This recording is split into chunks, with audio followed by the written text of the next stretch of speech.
pas me nourrir d'illusions à mon niveau, non. Parce que les gens qui vont entrer ou qui entrent dans cette CVR, ce sont des gens qui proviennent d'où? Ils ne tombent pas du ciel.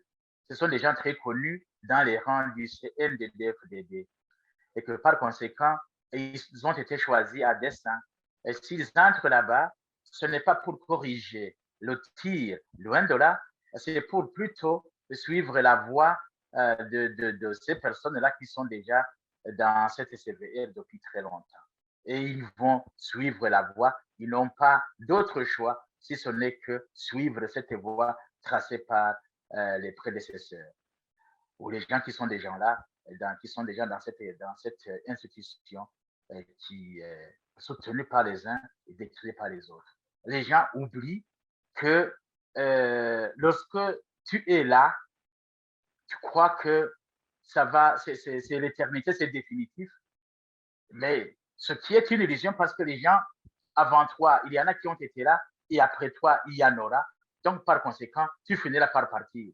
Au lieu de partir comme l'autre est parti, il faut changer de stratégie pour que quand même tu laisses de bonnes choses derrière toi et pour que tu sois chanté une fois dans la tombe. Mais malheureusement, les gens ne comprennent pas ce genre de problème, ce genre de langage. Les gens croient que avoir toujours être rassasié, que ça suffit, mais oubliant que ce n'est pas ça. Et parce que justement, la notion de la nation doit être pensée en termes de passé, en termes de présent et en termes d'avenir. Les dirigeants du pays, je crois que le conseil que je peux leur prodiguer est de dire que en réalité, ils ont eu de la chance d'être au sommet de l'État et que cette chance ne doit pas être gaspillée. Ils doivent comprendre que c'est une chance qu'ils ont eue et quand vous avez une occasion, l'occasion se présente et il est très difficile que l'occasion se présente pour la énième fois. Vis-à-vis du peuple burundais, je crois que ils doivent comprendre, je parle des Hutus ici, parce que je sors de ce groupe, en disant que être majoritaire, ce n'est pas la solution. Et c'est que le pays attend des Bahutus qui dirigent le pays. Ce n'est pas de chanter l'ethnisme, c'est plutôt de bien gérer l'État conformément à la règle de l'art. Voilà ce que le peuple Hutu devrait attendre d'eux au lieu de continuer à être berné en disant voilà, vous êtes des Bahutus, vous êtes heureux, nous avons le pouvoir. On n'a rien de cela.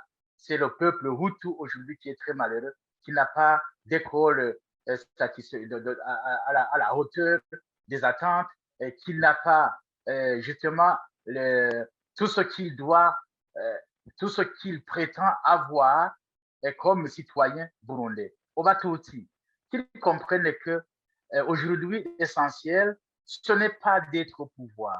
Les Bahutus sont au pouvoir, les Bahutus sont malheureux.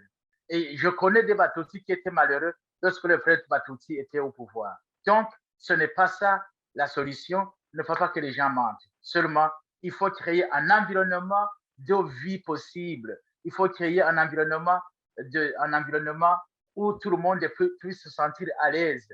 Et les Bahutus et les Batutsis doivent militer ensemble pour arriver à cette société qui les abrite tous et qu'il y ait le respect, la création d'une loi qui doit être respectée et une loi qui fait respecter et qui doit être respectée par tous. C'est à cette condition qu'on aura la paix, c'est à cette condition qu'on aura le développement.